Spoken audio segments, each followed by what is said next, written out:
पाकिस्तान में खैर इकोनॉमी के ऊपर काम तो कभी किया नहीं गया। हम ये जरूर कहते हैं कि हम जी न्यूक्लियर पावर है, लेकिन जाहिर है इकोनॉमी की अगर देखा जाए तो इकोनॉमिक पावर पाकिस्तान हरगिज नहीं है, और ना ही आगे बनने की कोई चांसेस फिलहाल दिखाई दे रहे हैं। और इसी चीज को देखते हुए कई बार हमारे जो प्राइम मिनिस्टर हैं शहबाज शरीफ साहब, उनके कई वीडियो कई क्लिप जो है वो वायरल भी होते हैं, जिसमें वो कभी कभार सही लेकिन सच बोलते हुए दिखाई देते हैं, और उनका साफ कहना होता है कि जी इकोनॉमी की हालत हमारे यहाँ बहुत खराब है और हम लोग जो हैं वो कटोरा लेके घूम रहे हैं। ये देखिए, कुशकोल ना भी लेके जाएं तो अगले कहते हैं कि कुशकोल इनके बगल में है। बिल्कुल आज भी हमें कर्जों की जो जो एक अंबार लगा हुआ पहाड़ है कर्जों का, उसको कर्जे उतार रहे हैं। कर्जे लेके हम तनख्वाहें दे रहे हैं, कर्जे लेके डेवलपमेंट कर रहे हैं। आज तो अल्हम्दुलिल्लाह रोजे के दिन लिहाजा कर्जे की चाय आपको पेश नहीं की जा रही, इसलिए कि हम सब रोजे के। जी हाँ, ये एमबीएस ने ये जो चंदा मतलब हम फंडिंग कह सकते हैं जो कि मस्जिदों के लिए दी जाती थी, अब उन्होंने इस पर बैन लगा दिया। वो कहते हैं कि अब यहाँ से जो है मस्जिदों के लिए फंडिंग नहीं दी जाएगी। अभी जो इसहाक डार साहब ने बयान दिया था कि हम सोच रहे हैं कि तजारत हिंदुस्तान के साथ उसके ऊपर गौर किया जाए, फैसला नहीं हुआ मगर गौर किया जाए, तो मुशाहिद हुसैन साहब ने फिर एक बयान दिया कि ये कैसे हो सकता है कि इसहाक डार साहब ने ऐसी बात की है, ये बात तो करनी नहीं चाहिए। दो वजूहत, एक ये कि हमारा मौक़िफ़ ये नहीं रहा कि हम इस किस्म की बात करें, और दूसरा ये कि सारे स्टेक होल्डर से पहले डिस्कस करके ये बात करनी चाहिए थी। आपने क्या उठ के जाके बात कर दी जी। तो मैं उसी वक्त मैंने ये सोचा कि ये एक्चुअली इसहाक डार साहब को बेवकूफ़ शख्स नहीं है। ये सारी बात जो इसहाक डार साहब ने की, इसके पीछे कुछ ना कुछ है। तो जब तफ्तीश की तो पता चला कि बात बिल्कुल चल रही है, फॉरेन ऑफिस में भी चल रही है और स्टेक होल्डर से भी बात चल रही है, और ग्रीन लाइट मिल गई है कि इसको आगे बढ़ाया हल्का हल्का करके। प्रॉब्लम्स फेस कर रहे हैं, लेकिन भारत को हमने देखा कि वो आगे की तरफ ही बढ़ता दिखाई दिया, और उनकी इकोनॉमी जो है वो अब 8% जीडीपी बताई जा रही है। साथ ही उनका ये कहना है कि थर्ड लार्जेस्ट इकोनॉमी भारत बनने जा रहा है, तो उस बात में कोई शक शुबा नहीं रह गया है लोगों को, और लोगों का यकीन है कि ऐसा ही कुछ होने जाएगा। लेकिन उससे सीखा तो जा सकता है, भारत से सीख तो आप अगर भारत को, वैसे तो बहुत से लोग पाकिस्तान में वैसे जो भारत को दुश्मन नहीं मानते, लेकिन फिर भी अगर कुछ लोग मानते हैं तब भी उनको ये भी मानना पड़ेगा कि अगर आप कुछ सीख सकते हैं अपने दुश्मन से तो प्लीज सीख लीजिए। इसलिए कि बात सिर्फ आपकी पर्सनल इकोनॉमी की नहीं है, बात हो रही है मुल्क की। जो मुल्क में लोग रहते हैं, जो बेचारे परेशान हाल हैं, उनके लिए ही सही, लेकिन थोड़ी सी अकल कर लीजिए, थोड़ी सी कुछ बातें सीख लीजिए। लेकिन मुल्क के क्या हालात हैं इस टाइम, मैं बिजनेसमैन हूँ, आदमी हूँ, इतना परेशान मेरे को बताइए। देखें दुकान हमारी बिल्कुल खाली पड़ी है, कोई कस्टमर नहीं, इतने बिल आए हैं, 1.5-2 लाख बिल भेजी जा रहे हैं हमें, इतने परेशानी पैदा कर रहे हैं हमारे लिए। तो उन्होंने तो बिजनेसमैन के लिए और रिलीफ दे दिया उन्होंने, तो उधर तो बिजनेसमैन को छोड़े, वहाँ पर जो आम बंदा है उसको 300 यूनिट फ्री दिया जा रहा है। आम बंदा दिल्ली में तो केजरीवाल ने यूनिट फ्री की हुआ, 300 यूनिट फ्री की हुआ है। आहिस्ता वो इस चीज को बढ़ा रहे हैं। उन्होंने बच्चों की, लड़कियों की फ्री की हुई है दिल्ली में, और उन्होंने लड़कियों की ट्रांसपोर्ट भी फ्री कर दिया कि लड़कियां जहाँ जाएंगी उनको पैसा नहीं। हम अब हमारे फैक्ट्री का बिल जो पहले आता था 6 लाख 8 लाख, अब हमारा इस महीने का बिजली का बिल आया 48 लाख रुपया, 48 लाख रुपया अभी हमने जमा करवाया उसको। तो आगे से क्या बेच के जमा करवाया? तो मैं तो खुद हैरान हूँ, हमने कौन सी फर्म लगा ली ऐसी। सिंपल सा काम, हम बाल्टी बनाते हैं पेंट वाली, जिसे हम पेंट बकेट कहते हैं, वो बनाते हैं हम। तो 48 लाख रुपए हमने इसका बिल जमा करवाया। हम जिस मुल्क में कैसे तरक्की कर सकते हैं, जिस मुल्क में महंगाई। जो आपकी इस बात को हिंदुस्तान से सुन रहा है ना, वो भाई बड़ा हंसेगा कि 48 लाख रुपए में उनका जहाँ से गार्ड आ जाता। 48 लाख हमने खाली बिल जमा करवाया। गैस का बिल हमें 8 लाख रुपए आया, गैस का बिल फैक्ट्री का हमें 8 लाख रुपए। तो दोस्तों कैसे हो आप सब। दोस्तों जब भारत में कश्मीर की धारा 370 को हटाया गया तो पाकिस्तान में कोहराम मच गया, और जो पाकिस्तान बहुत ज्यादा उछल कूद कर रहा था, हमने भारत के साथ कोई व्यापार नहीं करना, कोई तिजारत नहीं करनी, आज वही पाकिस्तान में ये डिस्कशन किया जा रहा है कि हमारे देश के लोग भूखे मर रहे हैं, आटे की लाइन में तरस रहे हैं, महंगाई इतनी ज़्यादा हो चुकी है, हमें भारत के साथ तिजारत कर लेनी चाहिए, बिजनेस कर लेने चाहिए, आपस में रास्ते खोल देने चाहिए। और वहाँ के मेन स्ट्रीम मीडिया में भी ये बात डिस्कस की जा रही है कि 370 तो हमारा मौक़िफ़ ही नहीं था। ये तो इमरान खान ने मारा बेड़ा गर्क कर दिया। दोस्तों पाकिस्तान में सरकार बदलती है तो वहाँ के कानून भी बदल जाते हैं। अब दोस्तों देखना ये है भारत इसमें राजी होता है कि नहीं। आपकी इसमें क्या राय है मुझे कमेंट करके ज़रूर बताएं। तो चलें पूरा वीडियो देखते हैं, और आगे बढ़ने से पहले मेरे चैनल को लाइक और सब्सक्राइब ज़रूर कर दें। जय हिंद दोस्तों।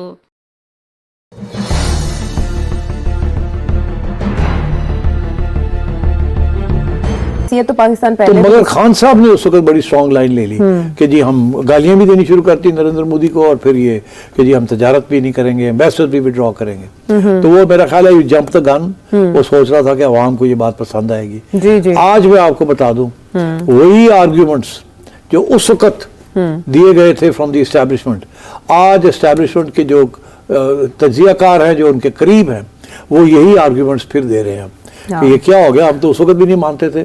तो तजारत तो हमारे अगर फायदे में है तो हमें करनी तो चाहिए। इसका मतलब एक्सपेक्ट किया जा रहा था जब उन्होंने ये टर्म इस्तेमाल की ना इकोनॉमिक डिप्लोमेसी की, तो वो ये कि वो भाई फॉरेन पॉलिसी में कोई ऐसा चेंज लाएंगे जो इकोनॉमी को सपोर्ट कर सके। तो अगर ये ब्रेक थ्रू होते हैं इस नौयत के जो कि पाकिस्तान में एंटिसिपेट नहीं किए जा रहे, तो इसका सहरा फिर वजीर खजाना के सर ही जाए, खारजा जो पहले वजीर खजाना थे। नहीं, ये सहरा इसहाकडार साहब के, ये देखिए इतना आसान नहीं होगा इसको करना। अच्छा। इसके ऊपर शोर तो पड़ेगा। खान साहब की जो पीटीआई है वो तो बहुत शोर डालेगी, कश्मीर से भी शोर आएगा, बिकॉज हमने 70-75 साल जो है वो एक ही बात कही है, वो हमारे खून के अंदर है। अब उसको रिवर्स करना कोई आसान काम नहीं है, इसीलिए धीरे धीरे चलना पड़ेगा, Aahista Aahista, step by step. ये कोई बड़ा कदम नहीं होगा। मैं ये समझता हूँ जब तक अगली इलेक्शन नहीं हो जाती इंडिया की और नरेंद्र मोदी साहब वापस आ जाते हैं या नहीं आते, उस वक्त तक कोई बड़े कदम नहीं उठाए जाएंगे हमारी तरफ से। अच्छा। इस वक्त हमें हिंदुस्तान का भी मौक़िफ़ जो है पाकिस्तान के बारे में बड़ा टफ है, और वो आपको कोई रिलीफ नहीं देना चाहेंगे,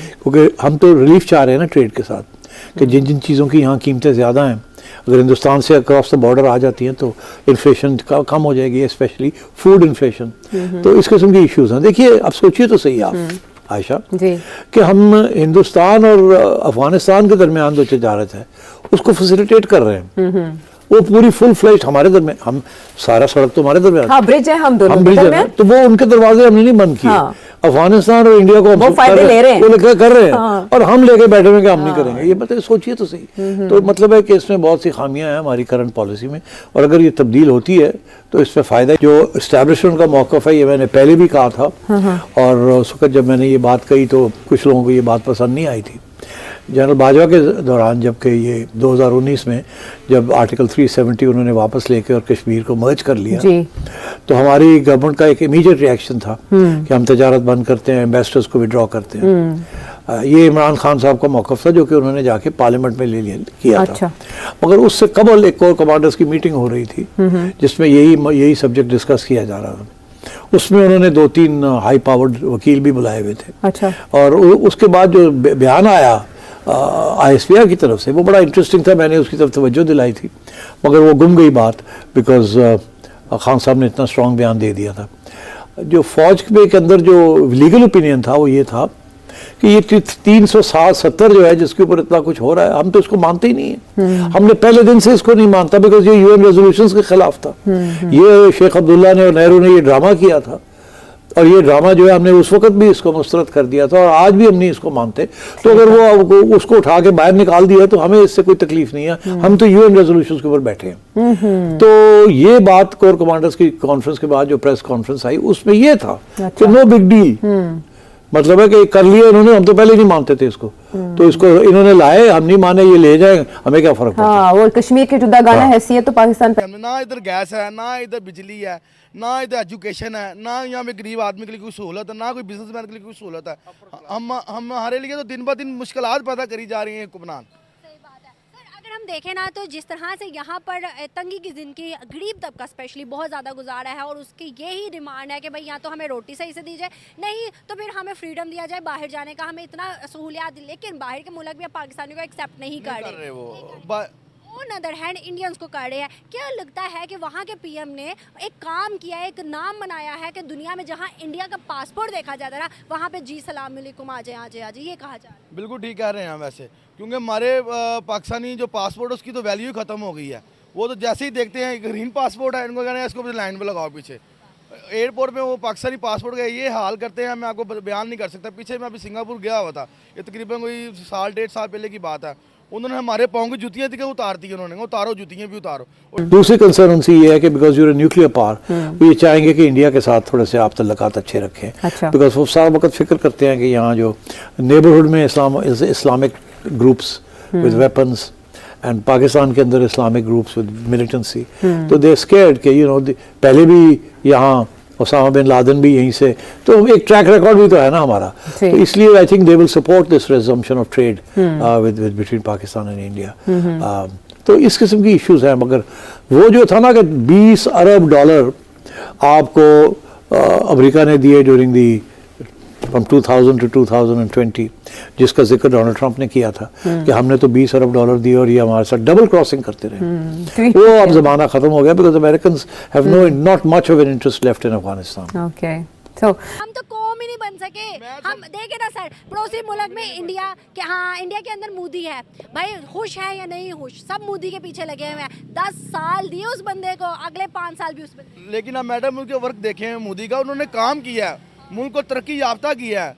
पीछे हमने सुना था इंडिया में कोई बुलेट ट्रेन भी तैयार हो रही है, तो यहाँ पे क्या हो रहा है तैयार? यहाँ पे तो बिजनेसमैन को यकीन करे इतना बुरा हाल कर दिया उन लोगों ने हमारे जो दोस्त हैं उन्होंने अपनी फैक्ट्रियाँ बंद कर दी हैं। वो लोग क्या करें अब? कहाँ से लेके हैं 48 लाख रुपये बिल जमा करवाने के लिए? गैस के बिल 10 लाख रुपये कहाँ से लेके हैं हम? डाके डालें, चोर इतने चोरी क्यों ना हो फिर इसी